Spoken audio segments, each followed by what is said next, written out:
So, welcome to First Covenant's Maundy Thursday service.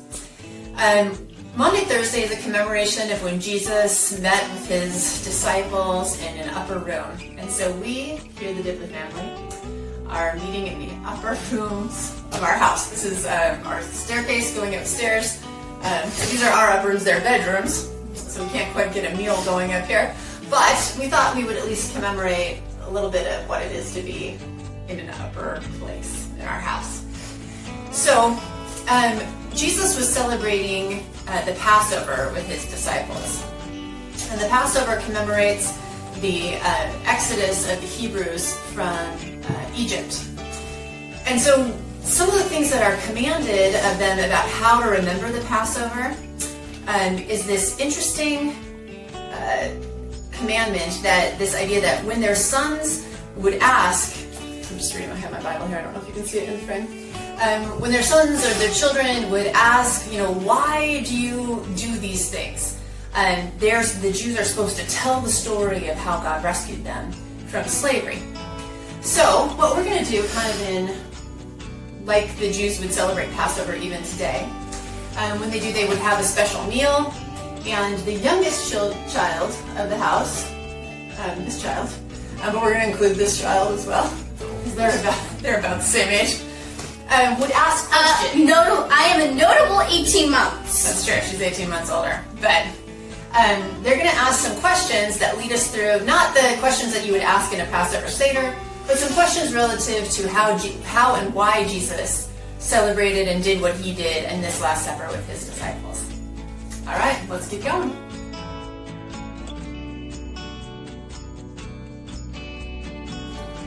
Question 1.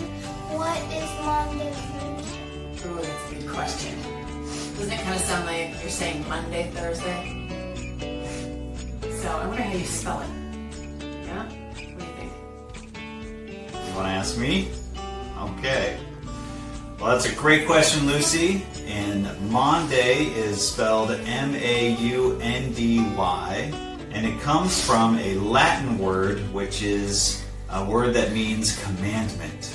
And so it really identifies an aspect of this night that Jesus spent with his disciples. So it's also known as the Last Supper, where he says to them, I give you a commandment, a new commandment, to love one another. And it's not so much a new commandment like they've never heard this before, because Jesus will say, there are two great commandments. One, love the Lord your God with all that you are, and love your neighbor as yourself. But he says, for them, at this point in time, this is a renewal of that idea. And especially as people will, Jesus says, people will know that you are my disciples by your love for one another. So he's associating their love for each other and their love for the world tied to Jesus' love for the world and his sacrificial death on the cross.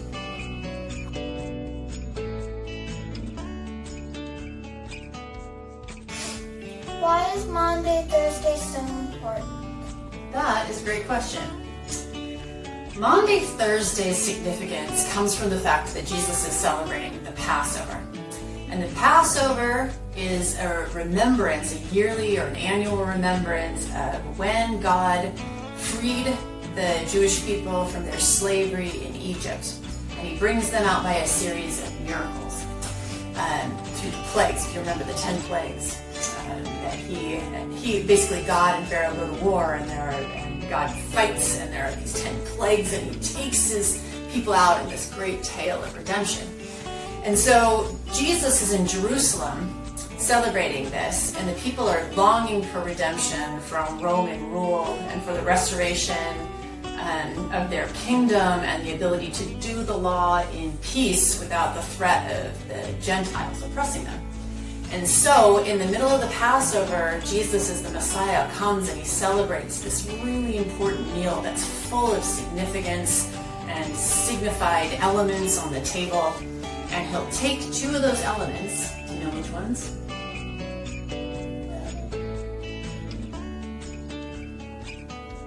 Can you say it a little louder so they can hear it?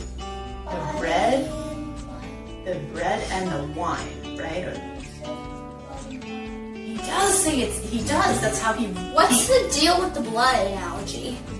That is a great question too. Okay, hold on.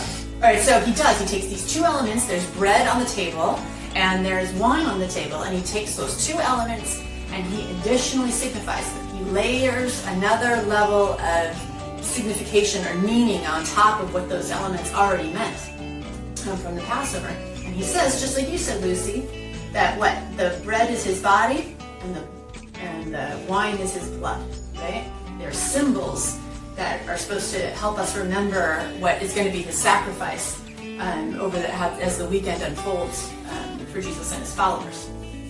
Okay? So what was your question, Lisa? What's the deal with the blood analogy? What is the deal with the blood analogy? Okay.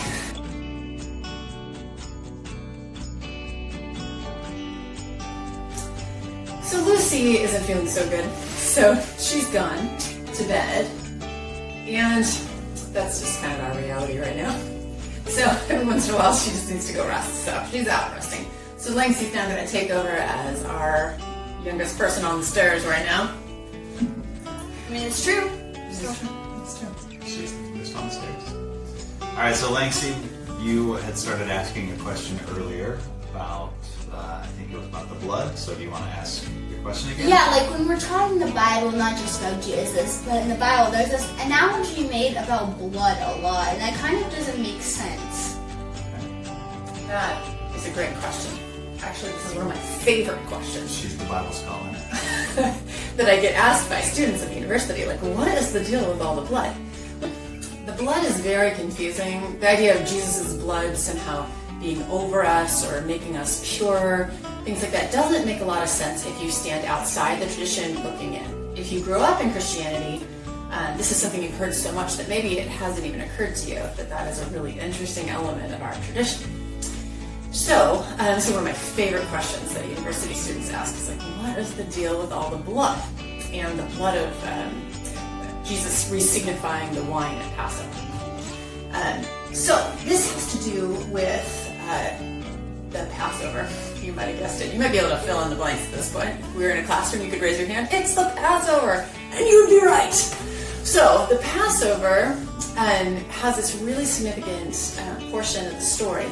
There are 10 plagues, and the final plague is this moment where God claims the Hebrews as his firstborn, the nation as his firstborn son. And he says to Pharaoh in this passage, he says, "Let my firstborn son go, or I will kill yours." And Pharaoh decides to play tough and try and ignore that. And the angel of death is sent through Egypt. And he kills all of the firstborn children and all of the firstborn of the cattle or the animals in the land. And so one of the things that the Hebrews are warned to do is to slaughter a lamb and paint the blood of the lamb on the doorposts or the lintels of their homes. And this idea is that the Jews have been in captivity for like over 400 years, I think 430 years if I remember right. 430 years. And so they have assimilated a lot with Egyptian culture. They're indistinguishable from the people, from the Egyptians. And so they have to mark themselves out as separate, as holy, as people different or other than the Egyptians. And so that's what the blood is doing. So the angel of death will see the blood and know to pass by. And that's what that blood is doing in that story. So one of the interesting things that's happening in Christianity, as the Jesus tradition will develop, is this idea that Gentiles are going to be brought into the tradition, not by converting into being Jews, as they used to do, but they're going to come into the tradition and remain Gentiles. They're going to be holy Gentiles, or righteous Gentiles. But as Gentiles, they're people who can't connect with this, or they don't get to claim the story of the Passover as their own. And so one of the things that Jesus does is that he forms this bridge or this way for Gentiles to come into this tradition, and his blood acts as marks in their heart, as that his blood marks them, like the Passover blood of the lamb that was then represented on the table and during the Passover, as that Passover blood in that original story marked the Hebrews, so the angel of death knew the difference between people who looked indistinguishable that he knew that these were the righteous, these were the Hebrews.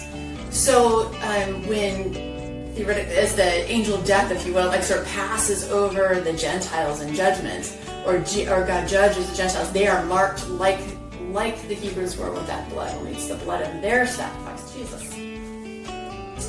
But why did they use Go, blood? she's the Bible scholar.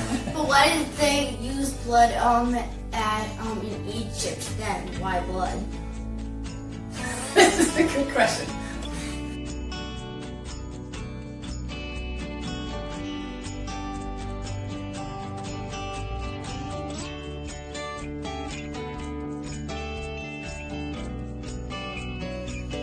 So, Lancy, do you have another question? Yes, why did Judas betray Jesus on Passover? Well, that is also another really good question. And Can I answer it? sure, you are the Bible scholar.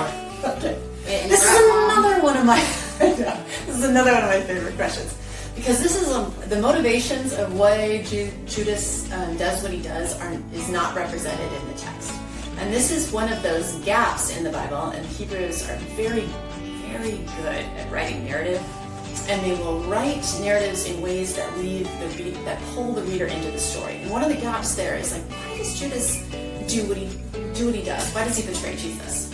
So there are many different theories about this, but one of my personal favorites is, given the fact that it is Passover and Jerusalem was swollen with the faithful Jews who are trying to observe this ritual as God commanded them, because the Romans have come in force, as you've given many sermons about this, or usually talk about this time of year. There would have been a big Roman garrison in Jerusalem to help manage or squelch any potential,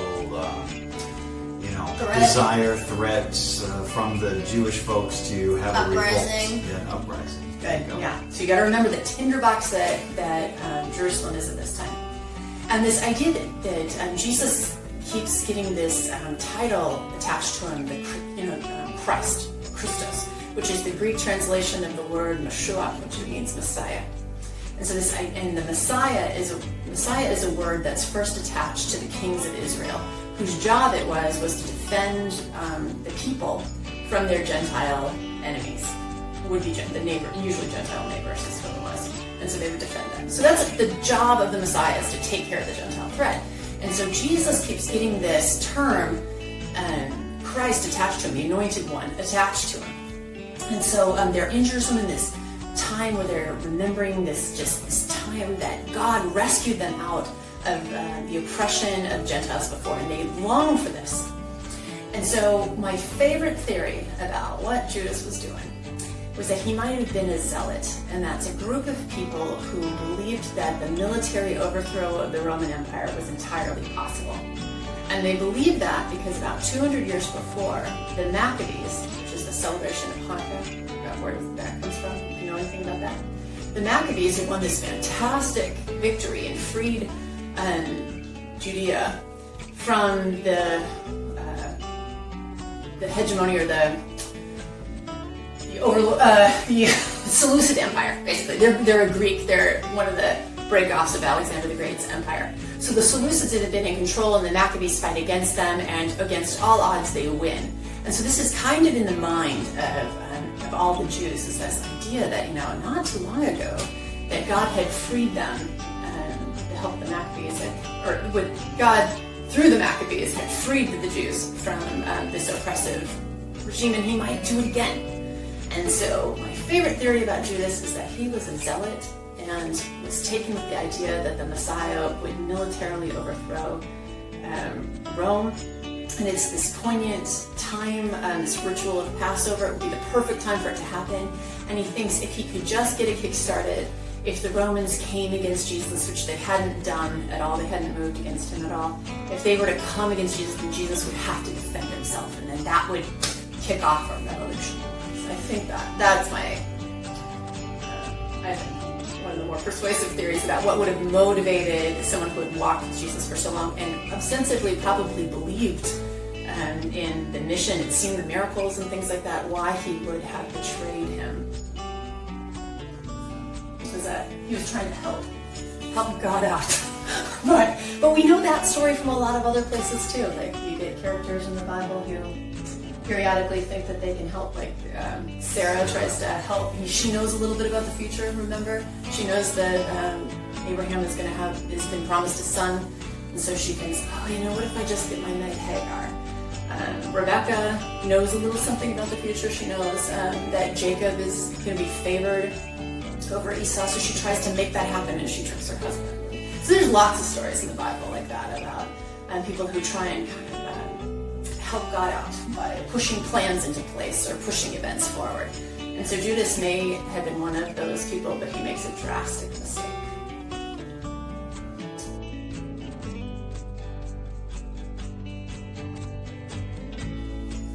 Okay, so do you have any other questions, Nancy? One last question. Why does Judas identify Jesus with a kiss? It's also a very good question. Most likely, Judas had to take action, had to be a participant in identifying Jesus because the Roman guards would not have known what Jesus looked like. It's not like there was, cameras or TV cameras or mugshots or these kinds of things. Jesus was somewhat well known, and he had actually made some commotion earlier in the week by overturning the tables, in the temple courts and stuff like this. But anyway, yeah, they didn't have like wanted posters or things like this that they could put up. So potentially something like what we would consider like a handshake in our day and age. Maybe more so, a kiss was actually a sign of affection and like warmth. A cultural thing? Yeah, culturally, what it was like a sign of friendship back then, like we have our handshake. And so, to be betrayed by a kiss is like, probably the deepest cut. You're coming to another person as a friend, as someone that you care about, only to basically get stabbed in the back. So, yeah. Does that make sense? Mm-hmm. Good.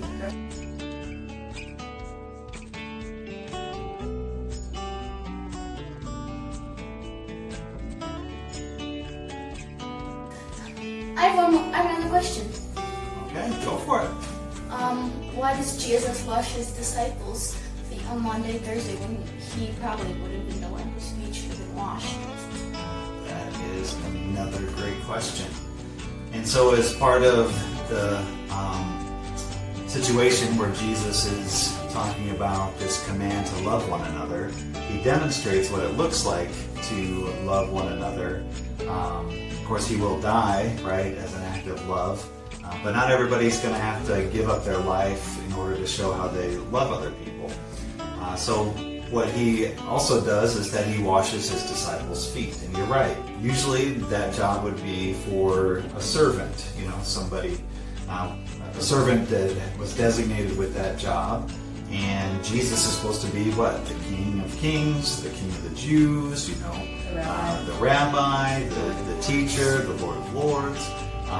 So he's not one who should have to stoop down, if you will, to the role of washing other people's feet. But because he says that he came to serve, not to be served, he says in other places, the first shall be last and the last shall be first. He's demonstrating humility. He's demonstrating the servant attitude. And so he'll wash all of his disciples' feet as an act of, to demonstrate, to show what it looks like to love one another.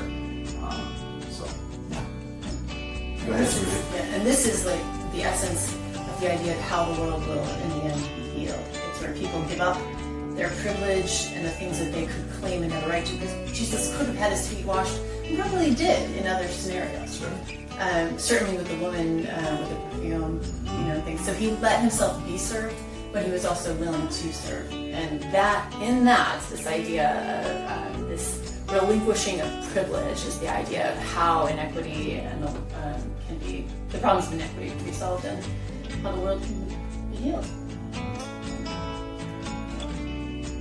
It's a tremendous value of God. Level the playing field, right? justice would be measured out equally, no favoritism, all those things that we see all throughout the Bible. Well, great. Well, we've had a good round of questions here tonight.